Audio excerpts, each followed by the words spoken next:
Lo tahu nggak sih, kadang gue mikir, kita ini sebenarnya hidup di negara demokrasi apa hidup di kandang sapi? Kenapa kelakuan masyarakat kita dari luar kelihatan modern, kelihatan demokratis, tapi dalamnya masih nyimpen mental kolonial, feodal, dan fanatik agama yang udah busuk sampai ujung kepala? Katanya demokrasi, tapi giliran ada orang yang beda agama nyalon jadi pemimpin, mereka yang mayoritas langsung panik massal. Padahal kalau lo beneran ngerti demokrasi, lo nggak akan mikir bahwa agama itu jadi syarat utama buat jadi pemimpin. Tapi kenyataannya di negeri ini, keimanan lo lebih penting dari kemampuan lo sendiri. Bahkan lebih penting dari rekam jejak, dari visi misi, dan dari kerja nyata. Pokoknya asal satu iman walaupun bego tetap dipilih. Sementara yang beda keyakinan meskipun pintar dan bersih langsung dicap kafir. Buset dah, ngomong-ngomong otak lo taruh di mana bro?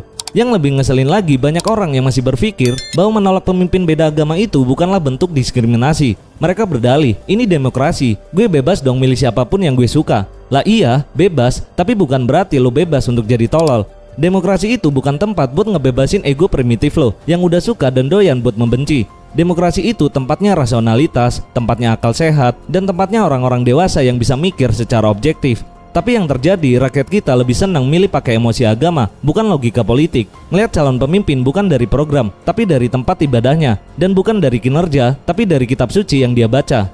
Dan lucunya lo semua pada bangga bisa menghalangi seseorang jadi pemimpin hanya karena dia nggak satu agama. Bangga bisa ngatain dia nggak layak mimpin umat seolah-olah lo sendiri udah jadi nabi. Dan bangga dengan keimanan mayoritas, padahal mayoritas ini juga yang sering lakuin korupsi berjamaah, yang jual beli jabatan, dan yang ngisep duit rakyat nyedot sampai habis. Tapi tetap aja lo bela, lo anggap dia wakil Tuhan. Lo kira Tuhan itu senang lihat umatnya begini? Tuhan pun bakal malas punya umat kayak lo, yang tiap hari cuma bisa menilai orang dari agamanya, tapi nggak pernah pakai otak buat lihat siapa yang beneran kerja. Dan kalau lo masih ngotot bilang bahwa Indonesia harus dipimpin sama orang yang seiman, berarti lo nggak pernah baca Undang-Undang Dasar 1945. Atau mungkin pernah baca, tapi lo udah terlalu bego buat ngerti apa isinya. Sekarang coba gue tantang, di mana pasal yang bilang presiden harus beragama A atau gubernur harus agama dengan mayoritas? Nggak ada bro. Yang ada dia harus wajib warga negara Indonesia, umurnya di atas 40 tahun, sehat jasmani dan rohani, nggak pernah jadi bajingan, nggak narkoba, nggak korupsi, dan punya integritas. Udah, nggak pernah ditulis juga bahwa agama di situ jadi kualifikasi wajib. Tapi apa yang terjadi di lapangan, banyak calon pemimpin yang dijegal secara moral. Padahal hukum gak pernah bilang gitu. Dijegal karena ibadahnya beda dan dituduh bakal menghancurkan akidah umat. Lah apa iya akidah lo selama itu? Cuma gara-gara punya pemimpin beda agama terus lo jadi murtad? Gimana sih logikanya? Gue gak ngerti bro. Dan gue makin muak ketika lo semua masih maksa bilang bahwa ini semua demi menjaga identitas bangsa. Emangnya bangsa ini identitasnya cuma dari satu agama doang? Dan emangnya bangsa ini dibangun cuma sama satu kelompok doang? Tolong deh, buka jidat lo, buka mata lebar-lebar, dan buka buku sejarah. Indonesia ini berdiri karena kerja keras banyak orang dari berbagai latar belakang. Bukan cuma satu golongan yang punya kuasa di negeri ini. Jadi jangan sok jagoan dengan status mayoritas. Ngaca dong bro. Karena kenyataannya mayoritas lu pun gak menjamin bangsa ini bebas dari kebusukan. Bahkan yang mayoritas saja yang paling banyak bikin rusak negeri ini. Dan jujur gue udah muak dengan logika murahan yang bilang negara akan hancur kalau dipimpin sama orang kafir. Lah sekarang gue tanya balik, selama ini yang mimpin itu kan mayoritas seagama. Apakah negara ini jadi adil, korupsi jadi hilang, dan kemiskinan jadi turun? Enggak juga kan bro. Yang lu lihat justru ada beberapa pemimpin munafik yang berkedok agama tapi nyolongnya nggak kira-kira, bahkan nggak malu-malu makan duit rakyat sambil bawa-bawa nama Tuhan. Tapi tetap aja dibela, karena bagi lo semua yang penting seiman. Soal moral bisa dinego, soal kinerja itu nomor 2. Yang penting satu agama. Buset, keren banget lo bro.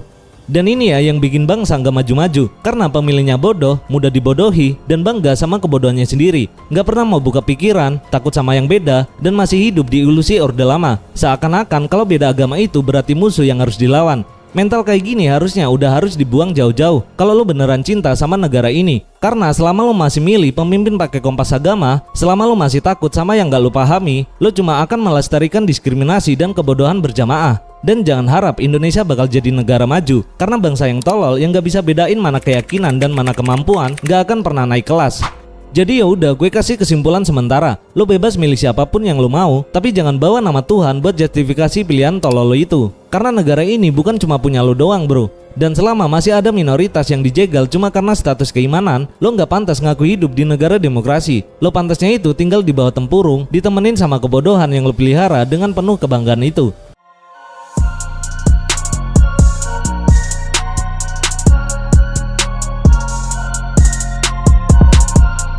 Lo mau tahu kenapa negeri ini susah banget buat naik level? Bukan karena miskin sumber daya, bukan juga karena kekurangan orang pintar, tapi karena mayoritas masyarakatnya masih sibuk ngurusin siapa yang sembahyang kemana, siapa yang nyembah siapa, dan siapa yang punya Tuhan versi yang paling benar. Lo pikir ini negeri milik satu golongan doang? Sejak kapan demokrasi diukur dari jumlah jemaahnya? Dan sejak kapan kepemimpinan ditakar dari ayat yang dibaca atau tempat ibadah yang dikunjungi? Nah, kalau minoritas dikatain kafir, terus yang mayoritas auto jadi wakil Tuhan gitu? Buset, kalau logikanya kayak gitu, ya udah sekalian aja bikin negara agama, biar kita semua punya kitab yang sama dan juga punya pemahaman yang sama. Simple. Tapi masalahnya negara ini bukan negara agama, bro. Ini negara republik, NKRI. Negara yang harusnya menempatkan semua warganya dengan sejajar apapun keyakinannya. Tapi sayangnya mayoritas di sini terlalu sibuk kayak merasa jadi pemilik tunggal satu-satunya. Sementara itu yang minoritas nggak pernah punya panggung. Baru maju selangkah aja udah dicurigai, dihakimi, dan dijegal. Padahal belum tentu dia korup, belum tentu dia jahat, tapi udah ditempelin label haram buat jadi pemimpin. Katanya yang gak seiman itu bahaya, nanti umat kita disesatkan. Lah ini politik bro, bukan lagi acara di gereja. Pemimpin itu dipilih buat ngurus jalan, pendidikan, lapangan kerja, bukan buat ngimanin ibadah lo doang. Tapi tetap aja, logika bego itu tetap dilestarikan. Dan giliran disanggah langsung bawa-bawa dalil, sok suci, sok paham agama. Padahal cuma pemikiran orang egois buat nyumpel mulut orang yang beda pendapat. Ironinya, lu tahu siapa yang paling sering bikin negara ini kacau? Ternyata bukan yang lu tuduh kafir itu, tapi justru dari kalangan yang diululukan di setiap panggungnya. Dari yang lu panggil tokoh umat dan dari yang lu pilih karena katanya pemimpin dunia akhirat. Tapi pas sudah berkuasa, duit bansos dilahap, proyek dikorup, jabatan dijual, dan rakyat dibiarin lapar. Lalu mereka berdalih ini ujian. Lah ujian apaan bro? Ini bukan ujian, ini kelakuan Nora yang dibungkus pakai jubah dan sorban. Tapi herannya tetap lo bela karena katanya yang penting dia seiman. Kalau minoritas dibilang gak layak memimpin karena dianggap gak kenal Tuhan, sekarang gue nanya balik, mayoritas yang sering ketangkep KPK itu hamba Tuhan yang mana? Yang bawa nama Tuhan tapi buat ngibulin rakyat, itu imannya gimana? Atau yang kerjaannya nyebar ayat tapi ngisep uang pajak, itu konsepnya gimana bro? Jangan-jangan lo emang lebih nyaman ditipu sama yang seiman daripada dipimpin sama yang beda agama tapi kerja bener. Nah disitulah letak kemunafikan lo. Lo bukan cari pemimpin buat negara ini, tapi lo cari simbol buat ngerasa paling bener. Dan lebih gobloknya lagi, semua pembenaran itu lo lestarikan dari mimbar ke mimbar. Lo pakai narasi suci buat menindas, lo pakai ayat buat merendahkan, dan lo bilang itu bentuk cinta terhadap bangsa. Padahal itu bentuk ego paling norak yang pernah eksis dalam sejarah negeri ini. Bikin malu akal sehat dan bikin malu pendidikan yang katanya udah sampai S3. Lo bayangin gimana rasanya jadi orang yang tiap kali mau maju ke publik selalu ditolak cuma karena agamanya. Lo bisa bayangin gak? Dia punya potensi, punya kemampuan, punya pengalaman, tapi semua itu mentok di tembok keyakinan. Itu yang dialami minoritas hari ini. Mereka bukan gak mau ikut bangun negeri, mereka juga cinta Indonesia. Tapi ruang buat mereka dipersempit, digembok, dikunci sama mayoritas yang takut kehilangan kendali. Yang minoritas disuruh ngaca dan disuruh sadar diri. Lah kalau gitu yang mayoritas kapan ngacanya bro? Kapan sadarnya bahwa lo nggak suci-suci amat? Dan kapan jujurnya kalau banyak dari lo yang cuma pinter mainin isu agama buat tetap berkuasa? Dan ya gue nggak bilang minoritas itu selalu suci. Nggak semua yang beda agama otomatis lebih baik. Ada juga yang nyolong, ada juga yang bejat. Tapi bedanya mereka nyolong, lo maki. Mereka salah, lo hukum. Sedangkan yang satu iman, lo bela sampai mati. Bahkan lo tangguhkan hukumannya. Katanya negara hukum, tapi kok double standar banget ya? Dan selama mental kayak gini lo pertahankan, jangan harap negeri ini bisa adil. Jangan ngarep lo bisa ngomong soal toleransi, karena yang lo lakuin itu bukan toleransi. Itu penjajahan mayoritas yang dibungkus demokrasi. Gue udah capek lihat bangsa ini terjebak di lubang yang sama. Berkali-kali milih pemimpin bukan karena visi, tapi karena versi, yaitu versi lo sendiri. Jadi kalau lo masih ngomong pemimpin kafir itu nggak pantas mimpin umat, mending lo tutup aja mulut lo pakai akal sehat. Karena di negara ini yang paling bikin malu bukan orang yang beda agama, tapi orang yang ngakunya mayoritas, ngakunya paling bener, tapi kelakuannya juga nggak kalah dan penuh dengan kepalsuan. Walaupun nggak semuanya begitu ya.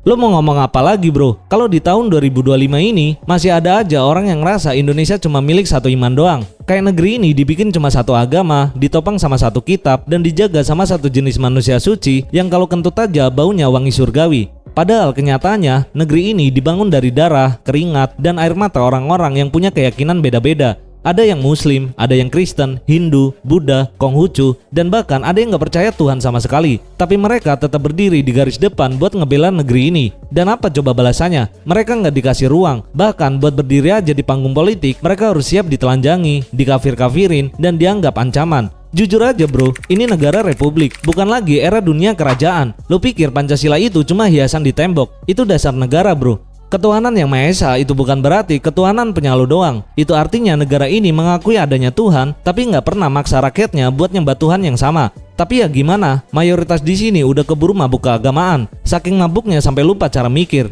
Yang parahnya lagi, tiap ada minoritas yang nunjukin kompetensi, yang beneran kerja buat rakyat, tetap aja lo anggap nggak layak. Karena apa? Karena menurut lo, kebaikan itu harus datang dari orang yang seiman dulu. Lah emangnya moralitas itu cuma milik satu agama doang? Emangnya kejujuran, kerja keras, dan integritas itu punya label halal atau haramnya juga? Kalau emang gitu, tolong kasih sertifikasi agama buat setiap tindakan moral. Jadi kalau ada orang yang nolongin seorang nenek nyebrang jalan, tapi dia beda agama, lo bisa kasih sertifikat itu ke dia. Lucunya lu suka bilang Indonesia ini tanah yang penuh dengan toleransi, bangga banget pakai kata Bhinneka Tunggal Ika, tapi prakteknya menolak orang karena agama. Hak politik orang minoritas dicabut diam-diam lewat tekanan sosial. Udah saatnya lu berhenti jadi manusia tolol yang rasa paling suci. Mulai sekarang kalau lu beneran cinta sama negeri ini, ukur orang dari apa yang dia lakuin, bukan dari apa yang dia sembah. Karena agama itu urusan pribadi bro, tapi negara itu milik publik, milik semua orang. Dan selama masih ada rakyat yang dijegal cuma karena beda iman, berarti negara ini masih belum merdeka. Dia masih terjajah, tapi bukan sama bangsa asing, melainkan sama pemikiran bego lu sendiri. Jadi ya, dengerin baik-baik, Indonesia bukan cuma milik satu iman doang. Bukan cuma milik lo yang teriak atas nama Tuhan sambil nyolong duit negara. Bukan milik lo yang tiap minggu teriak soal akhlak tapi nyari untung dari kotak amal. Dan bukan milik lo yang merasa paling pantas duduk di kursi kekuasaan hanya karena lo mayoritas. Lo cuma numpang hidup sama kayak yang lain. Jadi kalau lo nggak bisa adil, nggak bisa netral, nggak bisa nerima orang lain punya hak yang sama, mendingan lo minggir bro. Karena negara ini punya mimpi jadi adil buat semua. Dan mimpi itu nggak akan kesampaian kalau masih ada orang bego yang mikir Indonesia cuma buat umatnya sendiri.